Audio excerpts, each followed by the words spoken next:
What's up, everybody? Happy Friday and welcome to First Stop News, your first stop for everything you need to know. We've got new episodes every Friday, so please like and subscribe. Let's jump.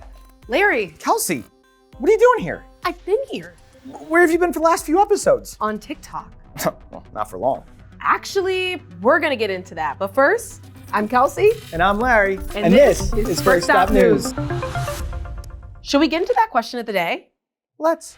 Within a couple weeks, a very loud chorus is set to take over parts of the northwest and southeast areas of the United States. And all the noise is coming from one certain type of bug. So our question of the day is, do you know the names of these noisy bugs that will emerge in record numbers this spring? Is it bees? Cicadas? Moths? Gotta guess? Well, hold on to it and we'll tell you the answer in just a little bit. It's been a full week in Washington. President Biden signed a package that was passed in Congress into law. It's going to make America safer. It's going to make the world safer. The package includes 4 different bills that give aid or money to Ukraine, Israel, and Taiwan.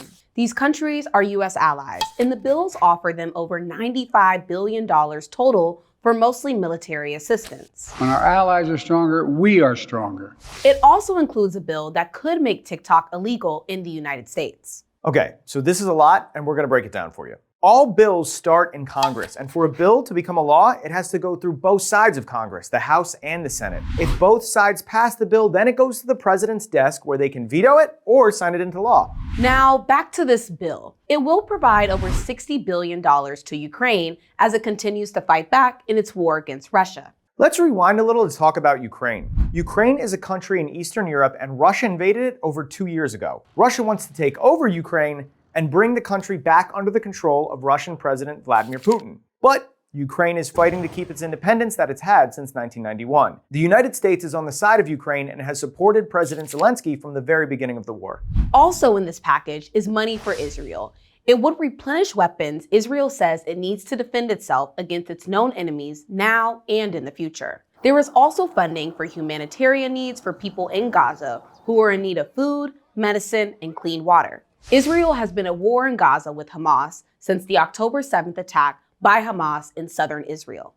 $8 billion will go to Taiwan to strengthen their military defense system. The bill is passed without objection. It's taken months for Republicans and Democrats in Congress to come together on how to spend money for U.S. allies. But this time, the package has had bipartisan support, meaning it has had enough yes votes from both Democrats and Republicans to pass. And that was largely because there were parts that appealed to both sides, which helped push it forward. Now, let's talk TikTok. Built into this package is a bill that could ban TikTok in the United States. TikTok is owned by a company called ByteDance, and ByteDance is headquartered in China. For years, the US government has believed that China could be using the app to illegally access data from users in the US.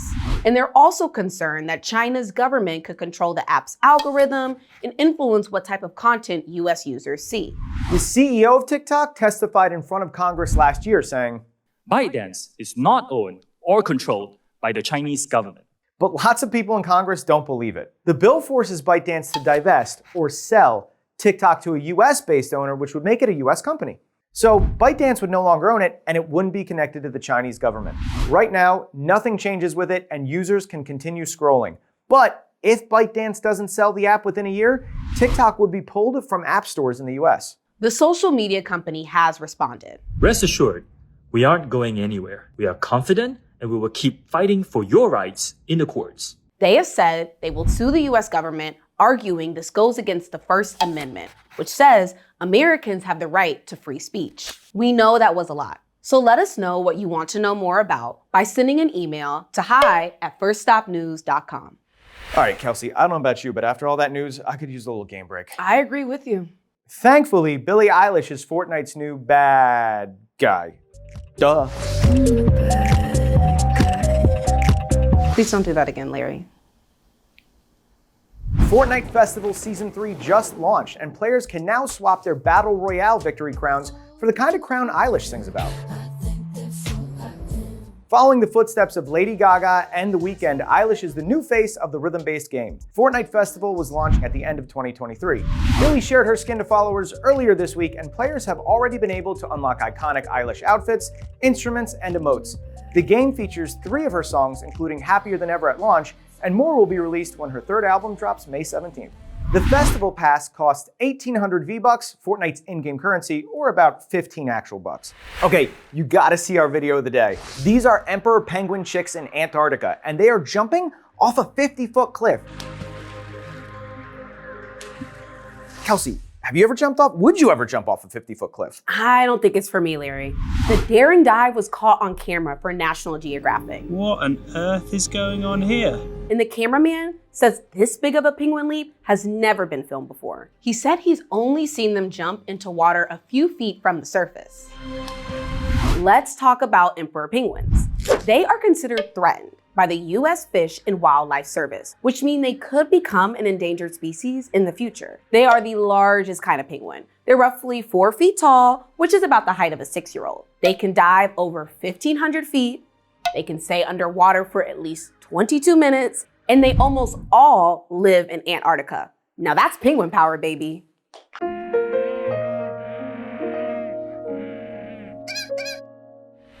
All right, now we want to introduce you to Tiffany Gay.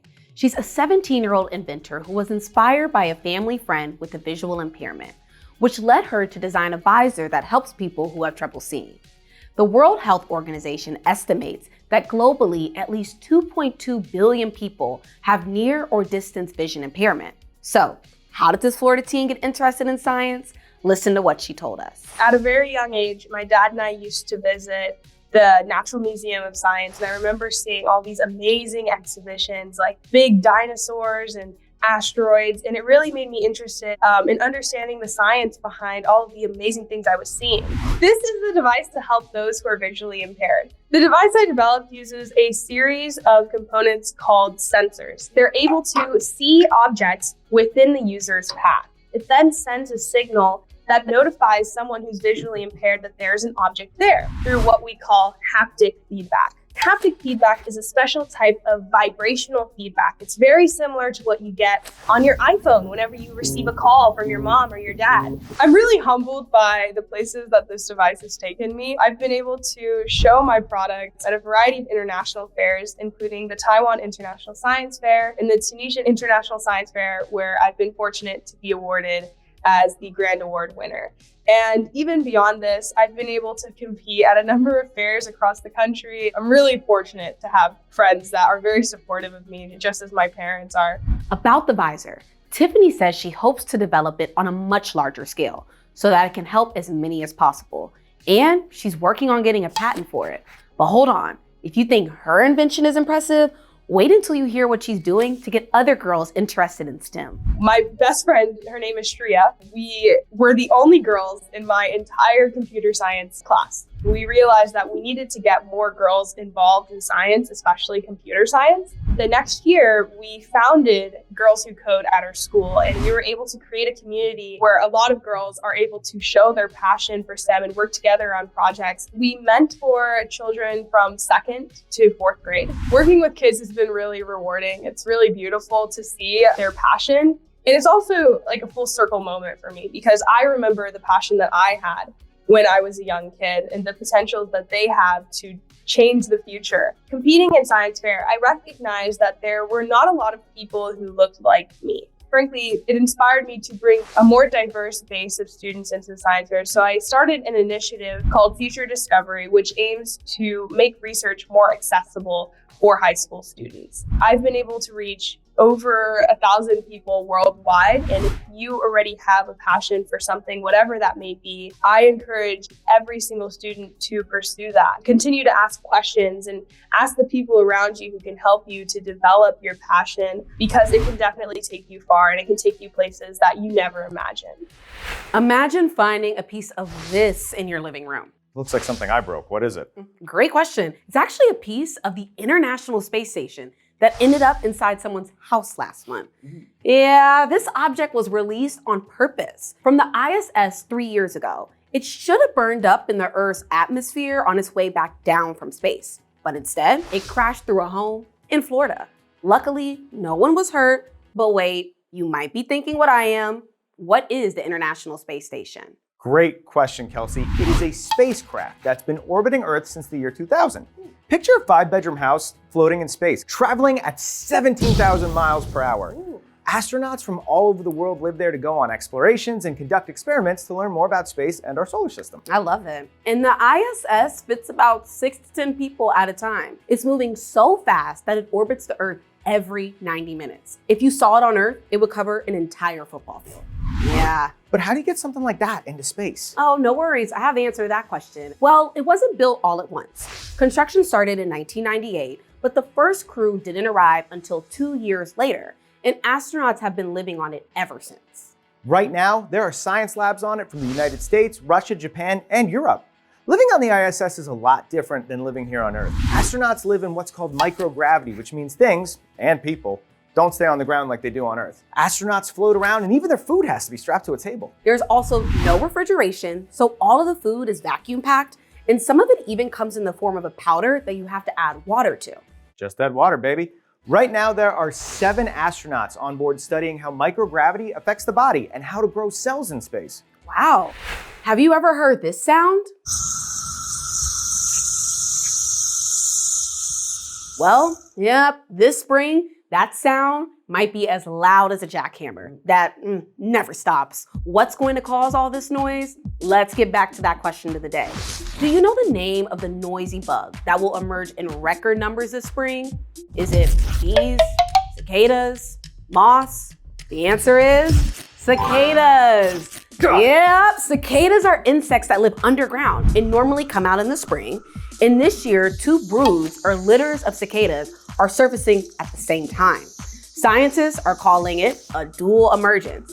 It's happening to states across the Midwest and the Southeast, and it means more than 1 trillion cicadas will be flying around. A double emergence like this hasn't happened since 1803, and it won't happen again until the year 2245. The cicadas will come out when the ground hits about 64 degrees Fahrenheit, so that should be around any day.